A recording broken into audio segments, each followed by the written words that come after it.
मित्रे, आपणा सर्वांना दिवाळीच्या हार्दिक शुभेच्छा। आज आपल्या सोबत आहे आहार तज्ञ डॉक्टर विनया बाडले। नमस्कार मॅडम। नमस्कार। Good evening. First of all, I am truly grateful to this lifestyle media who gave me this opportunity to share my thoughts today here. Thank you. Thanks a lot. आजकाल आहार आणि आरोग्य हा खूप महत्त्वाचा विषय झालेला आहे सर्वांसाठी, आणि आपल्यासारख्या अनुभवी आहार तज्ञांकडून आज मार्गदर्शन आम्हाला मिळतंय ते आमच्या दर्शकांसाठी खूपच महत्त्वाचं। आपण थोडक्यात चर्चेला सुरुवात करूया। मॅडम, आमचा पहिला प्रश्न आहे, आपल्या आहारशास्त्राच्या प्रवासाची सुरुवात कशी झाली? सुरुवात म्हणजे खरं तर मी सुरुवातीला होम मेकरच होतो, म्हणजे आपण ज्यांना हाऊसवाईफ वगैरे म्हणतो तसं। कारण डॉक्टर बाड जेव्हा सिंधुदुर्गमध्ये आले तर त्यावेळी वालावलसारख्या अतिशय छोट्या अशा गावामध्ये ते मेडिकल ऑफिसर म्हणून रुजू झाले आणि माझं लग्न होऊन 6 महिने झाले होते। आणि तिथे माझं प्रोफेशन डायटिशियन हे असं म्हणजे त्यावेळी तरी सिद्ध केलं नव्हतं, म्हणजे लवकरच लग्न झालं आणि मग मी त्यांच्याबरोबर सिंधुदुर्गमध्ये आले। आणि आपल्याला माहिती आहे की या प्रोफेशनमध्ये त्यावेळी फारच म्हणजे तसं काही त्याचा इतका गवगवा पण नव्हता, म्हणजे लोकांना त्याच्याबद्दल फार माहिती नव्हती। त्यामुळे मग तो मी काहीच केलं नाही काही वर्ष, फक्त मुलगी आणि संसार इतकंच मी करत होते। आणि जेव्हा मुलीला मी 11वी-12वीसाठी म्हणजे जेव्हा इथं 10वी झाल्यानंतर मी मुंबईला शिफ्ट झाले, म्हणजे तिच्या शिक्षणासाठी म्हणून।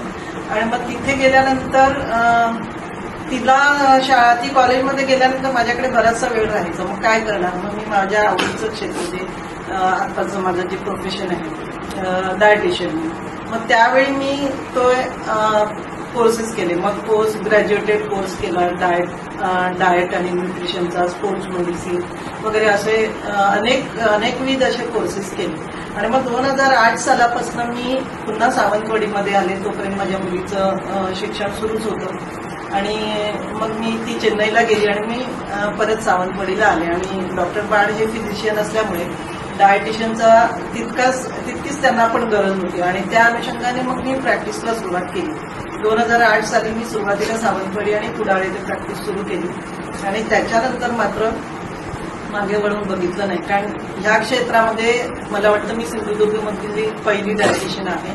आणि त्याच्यानंतर हळूहळू जनजागृती, जे डाएटबद्दल आपण म्हणतो, अजूनही तशी म्हणता येणार नाही की जनजागृती झालेली आहे, पण तरी सुद्धा आपल्याला ह्या क्षेत्रामध्ये काहीतरी करायचं आहे असा विचार करून मी सुरुवात केली आणि खरोखरच मला खूप चांगला प्रतिसाद मिळाला। आणि त्यानंतर आज जवळजवळ 20 वर्ष झाली मी डायटिशियन म्हणून प्रॅक्टिस करते पूर्ण सिंधुदुर्ग, आणि काही वर्ष मी गोव्यामध्ये सुद्धा प्रॅक्टिस केलेली आहे आणि अजूनही फ्रीलान्सिंग गोव्यामध्ये मी प्रॅक्टिस करते। आजच्या काळात पोषण तज्ञ म्हणून समाजात कोणत्या गोष्टीवर अधिक भर द्यायला हवा असं आपल्याला वाटतं? पोषण तज्ञ म्हणून बघा की आपल्याला माहिती आहे की आजकाल आपल्याला कुठलाही आजार झाला तर आपण पहिल्यांदा काय करतो की ब्लड टेस्ट केल्या की आपण फिजिशियनकडे जातो किंवा डॉक्टरांकडे जातो। तिथे गेलंच पाहिजे, याच्याबद्दल दुमत नाहीये, पण तिथे गेल्यानंतर तुम्हाला खरा पहिला प्रश्न येतो, म्हणजे समजा की तुम्हाला डायबिटीज झालेला असेल किंवा एखाद्याला ब्लड प्रेशर वाढलेलं असेल किंवा आर्थरायटिस असेल किंवा गाऊट असेल किंवा कुठलाही आजार जो हार्टशी रिलेटेड असेल, तर या सगळ्या आजारामध्ये बेसिक हा आहार असतो। पण आपल्याकडे त्याची एवढी जनजागृती नाही किंवा तुम्हाला डॉक्टर्सही पटकन तसं सांगतील याची शाश्वती नाही।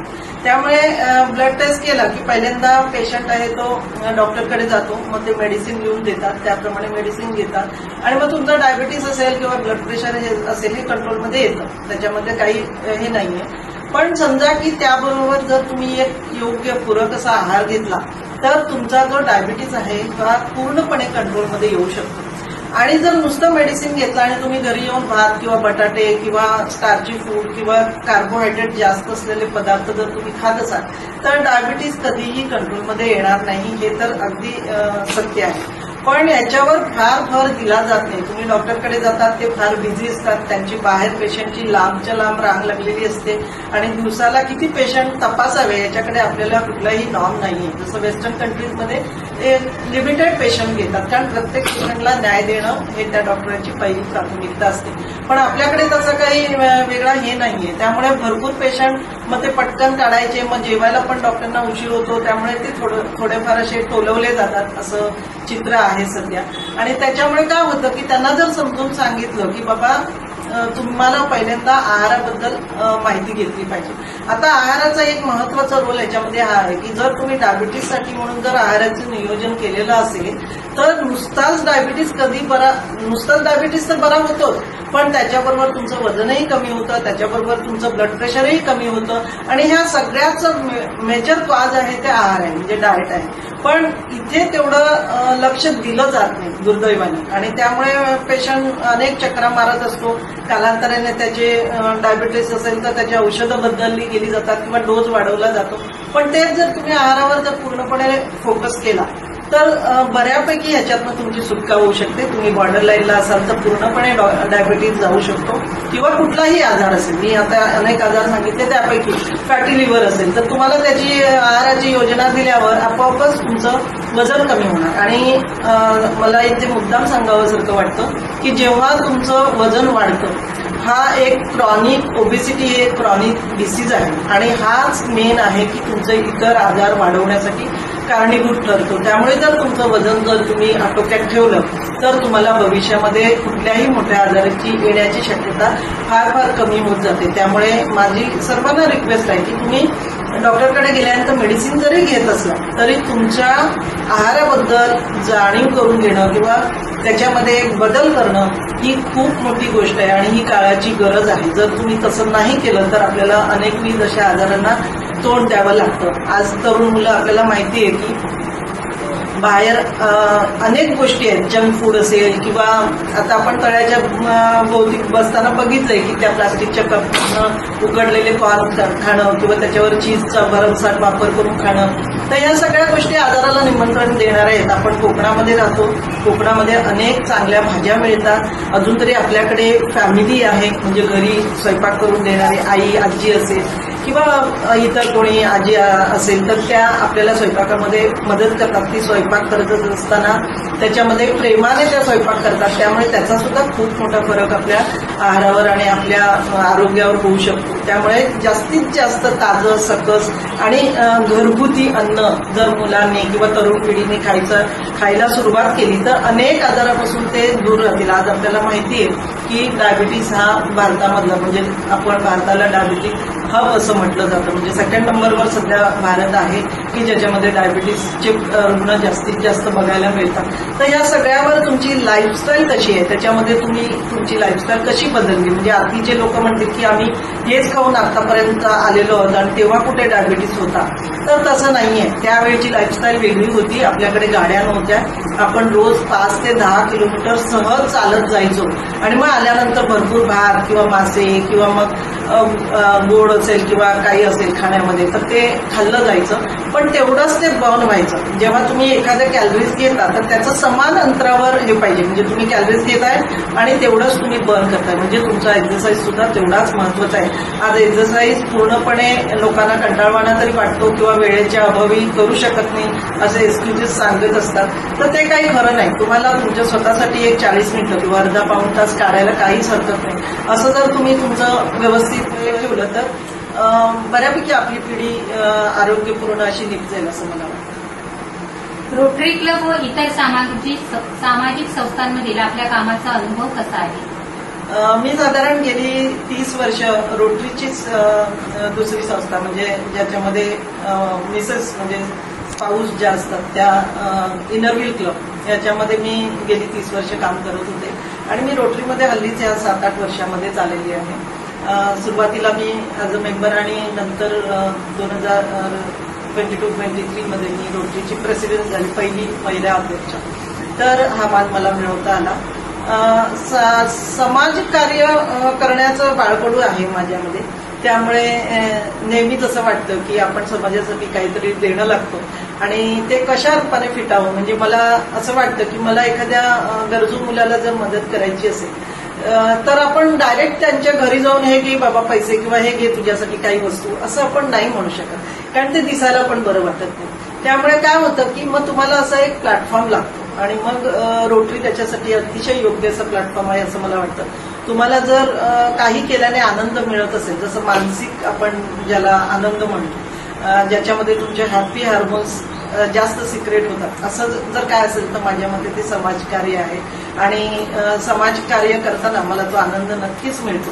आणि रोटरीच्या माध्यमातून मी खूप अशा गोष्टी म्हणजे ज्याच्यामध्ये सांगता येईल की मुलींसाठी सायकल असेल, गरजू रुग्णांसाठी आपली मोबाईल व्हॅन असेल, अँब्युलन्स ज्याला म्हणतो, अशा माझ्या प्रेसिडेंटच्या काळामध्ये झालेल्या आहेत. आणि खूप मग बाकीच्या आरोग्याच्या निगडीत काही गोष्टी असतील, म्हणजे कॅम्प्स असतील किंवा MHM सारखा एखादा प्रोजेक्ट असेल ज्याच्यामध्ये भरपूर काम करायला मला वाव मिळाला आणि त्यामुळे हा रोटरीचा प्लॅटफॉर्म माझ्यासाठी एक खूप मोठा दिलासा देणारा आणि मानसिक आनंद देणारा आहे असं. आताच तुम्ही बोललात MHM, मेन्स्ट्रुअल हायजिनिक मॅनेजमेंट, हा प्रकल्प हाती घेण्याची प्रेरणा कुठून मिळाली?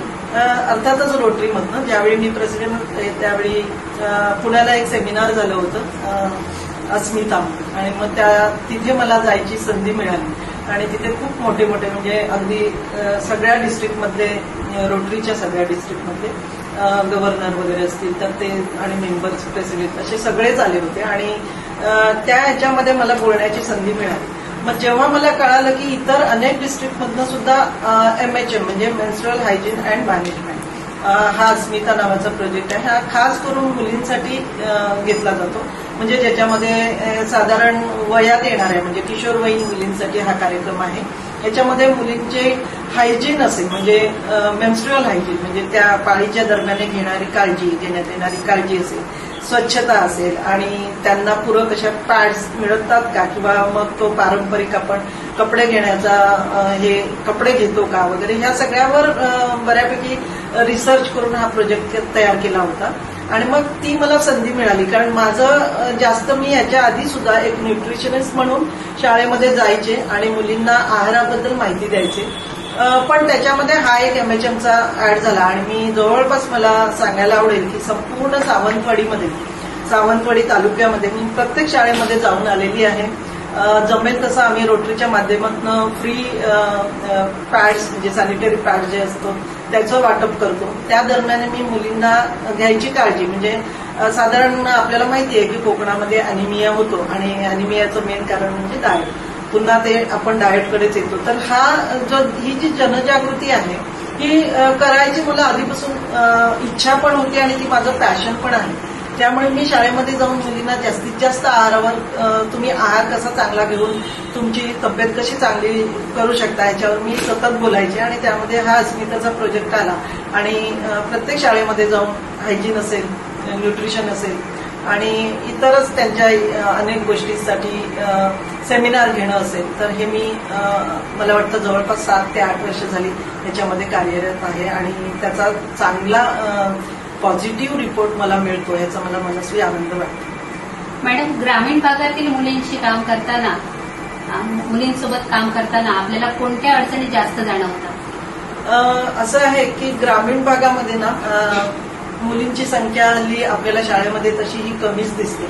ह्याचं कारण मला असं वाटते की शाळेत जाण्यासाठी, शाळेतून घरी येण्यासाठी एकतर काही वाहन नसतं, खेड्यामध्ये जाण्या येण्याचा रस्ता चांगला नसतो, मध्ये घनदाट जंगलं असतात. मी म्हटलं तसं की MHMच्या प्रोजेक्टसाठी मी जेव्हा ज्या शाळेमध्ये मी जात होते तेव्हा तो सेमिनार आठवून मी जेव्हा आमच्या गाडीतनं मी घरी येत होते तेव्हा बऱ्याचशा मुली, तेव्हा उन्हाळा होता आणि बऱ्याचशा मुली आपलं जे दप्तर असतं ते डोक्यावर ठेवून अशा चालत जात होत्या. मग त्यांना विचारलं की तर त्या म्हणाल्या की 4 किलोमीटर आता आमचं घर आहे आणि तिथपर्यंत आम्हाला जायचंय.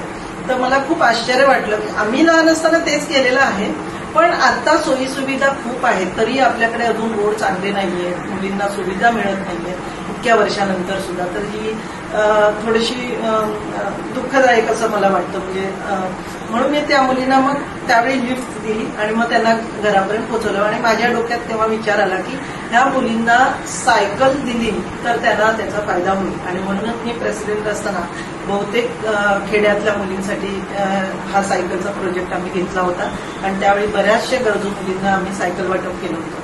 तर ह्या सायकलच्या माध्यमातून त्यांना वेळेत जाणं, वेळेत येणं, आणि त्यामुळे काय होतं की म्हणजे आता घरी पण काही काम असेल आणि आईने जर जायला सांगितलं तर पुन्हा ते तसंच चालत जाणं, चालत येणं असं असतं. तर सायकल ही कधी उपयोगी पडणारी एक चांगली हे आहे, सोय आहे, सुविधा आहे. त्यामुळे मुली जास्तीत जास्त काम करू शकतात. सायकल चालवण्याने व्यायाम होतो. त्यामुळे मुलींच्या म्हणजे MHM म्हणजे मेन्स्ट्रुअलच्या याच्या वेळी तुम्हाला पोटामध्ये जे दुखण्याचं हे असतं तर ते सायकल चालवण्याने बऱ्यापैकी कमी होतं. ह्या सगळ्या गोष्टीचा त्यांना फायदा झाला. खूपच एक चांगली गोष्ट माझ्या म्हणजे आमच्या रोटरी क्लबतर्फे आम्ही केल्यामुळे मला त्याचं समाधान आहे. आणि समाजामध्ये म्हणजे खेडोपाड्यामध्ये एक आहे की त्यांच्यासमोर आयडॉल असत नाही. म्हणजे आता मी माझ्या घरी जेव्हा मी लहानपणापासून जरी मी छोट्याशा खेड्यात असले तरी बऱ्यापैकी शिक्षित अशा कुटुंबातून आल्यामुळे आजूबाजूला अनेक आयडॉल होते. म्हणजे माझे काकाच असतील, आत्या असतील, ह्या वेगवेगळ्या क्षेत्रामध्ये काम करत होते. त्यामुळे त्यांना बघून आम्ही असं काहीतरी करावं असं आम्हाला वाटत होतं. पण असं खेड्यातल्या सगळ्या मुलींच्या समोर हे आयडॉल असत नाही. त्यामुळे त्यांना की असे आयडॉल असणारे किंवा अशा तुम्ही होऊ शकता म्हणजे वेगवेगळ्या क्षेत्रामध्ये, मग पायलट असेल, डॉक्टर असेल, इंजिनियर असतील, तशा वेगवेगळ्या महिलांचे आयडॉल असलेले सेमिनार्स घेणं किंवा जत्रेतनं पोस्टर्स करणं, दाखवणं किंवा रोड शो करणं, ज्याच्यातनं मुलींना स्वावलंबनाचं एक हे मिळेल असं वाटतं. आणि ह्या सगळ्या किंवा तुमच्यासारख्या ज्या आशा असतील किंवा अंगणवाडीच्या ज्या सेविका असतील तर या सगळ्यांचा एक मोठा रोल आहे याच्यामध्ये की तुम्ही घरोघरी जाऊन हे खूप चांगलं काम करता.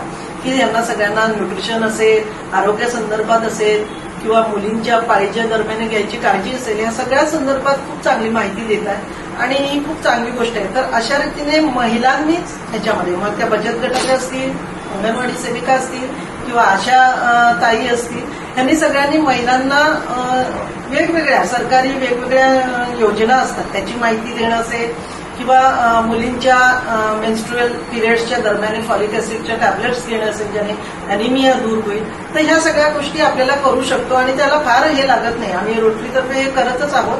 पण हे प्रत्येक अंगणवाडी सेविकेनं सुद्धा लक्षात घेऊन जास्तीत जास्त त्याच्यामध्ये लक्ष करून ते काम करावं असं मला खूप वाटतं. कुपोषण विरोधात केलेल्या प्रकल्पाबद्दल एखादी खास आठवण सांगाल का?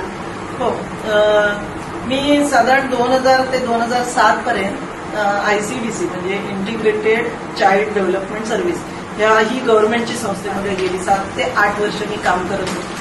ह्याच्यामध्ये एक होतं की कुपोषण म्हणजे लहान मुलांमधलं कुपोषण, माल न्यूट्रिशन आपण ज्याला म्हणतो. आपल्याकडे माहिती आहे आपल्याला मेळघाट आणि अनेक आदिवासी भागामध्ये कुपोषणामुळे मुलं दगावतात आणि आजही अजून त्याच्यामध्ये फारसा फरक पडलेला नाहीये दुर्दैवाने.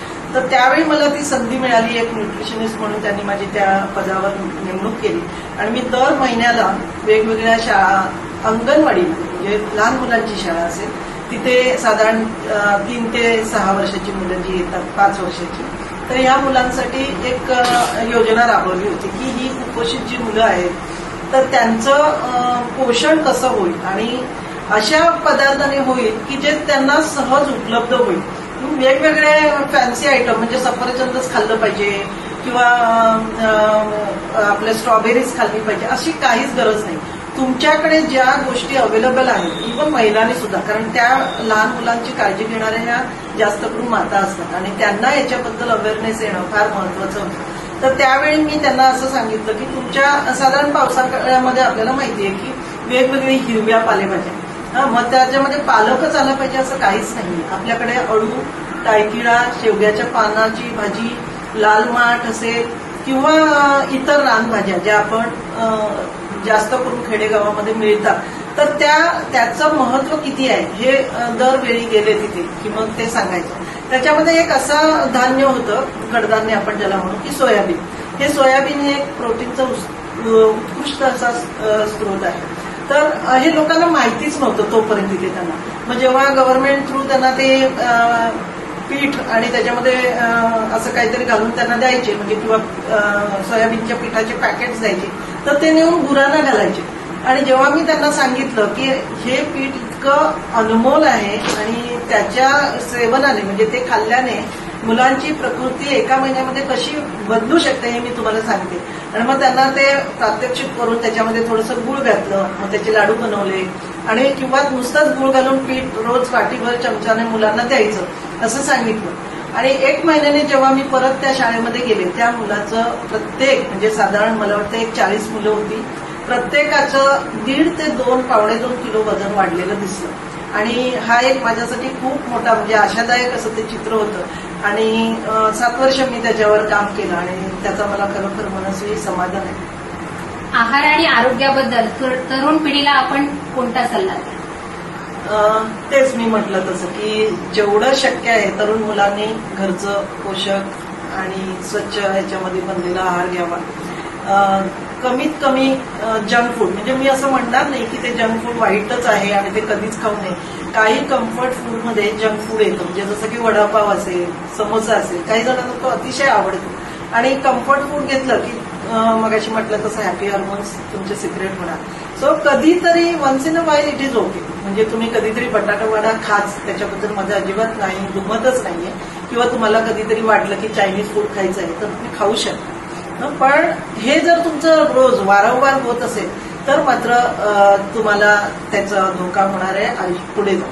कारण ह्या सगळ्या जंक फूडमध्ये फॅट्स जास्त असतात आणि इतर अनेक गोष्टी त्याच्यामध्ये ज्या घातलेल्या असतात ह्या धोकादायक आहेत. म्हणजे जसं की चीज असेल, पनीर असेल, तर मुळातच दूध इतकं महाग झालेलं असताना पनीर आणि चीजचा मारा करता येणं कितपत शक्य आहे याचा विचार ह्या तरुण मुलांनी करावा.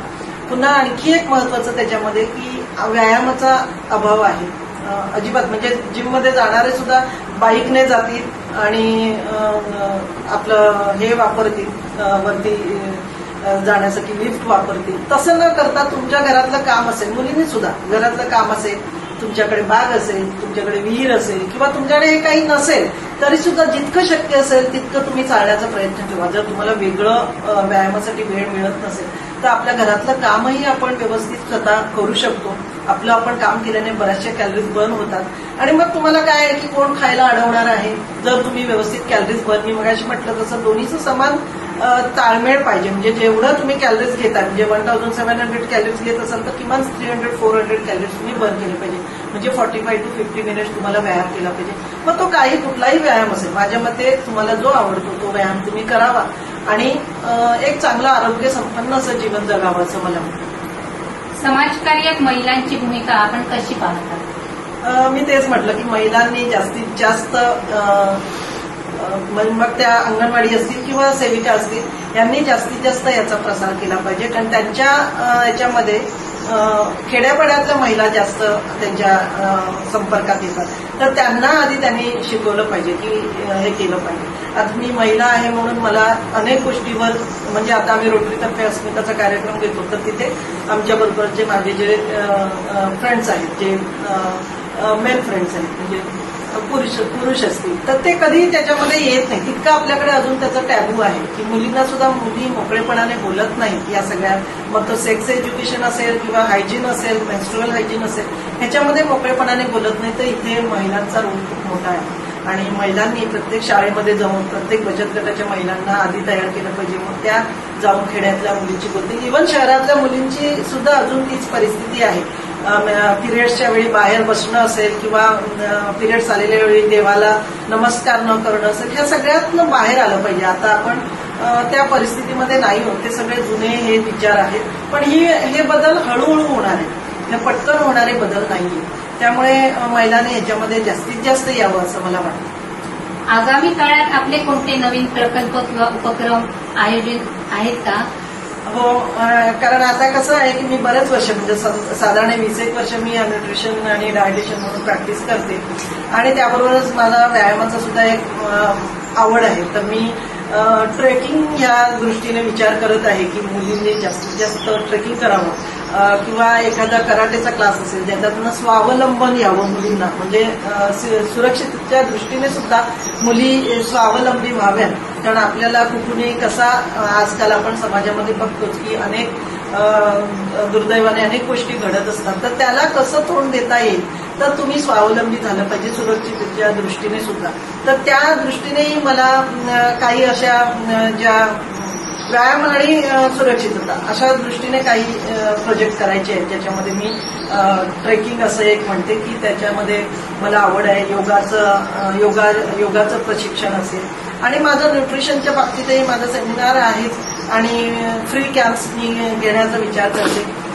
जास्तीत जास्त अजून सेमिनार्स घेईन, ज्याच्यामुळे बरेच लोक त्याच्यामधनं अवेअर होतील की आपलं डाएट कसं असावं, आपला आहार कसा असावा, आपलं आरोग्य कसं त्याच्यापासून आपण अबाधित ठेवू शकतो.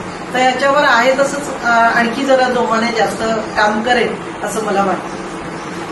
मॅडम, आपल्या व्यस्त वेळापत्रकातून आम्हाला वेळ दिला त्याबद्दल खूप खूप धन्यवाद. Thank you so much. मला सुद्धा आज खूप बरं वाटलं, कारण आपले जे विचार असतात ते एक्सप्रेस करण्याची संधी पण मिळाली पाहिजे. मी बऱ्याच सेमिनारमधून बोलत असते, पण अशा एका वेगळ्या चॅनलने, जे गोवा बेस्ट आहे आणि जे इंटरनॅशनली त्यांचं चॅनल प्रसिद्ध आहे आणि त्या चॅनलने मला आज इथे बोलण्याची संधी दिली, त्याबद्दल I am grateful actually. Thank you so much.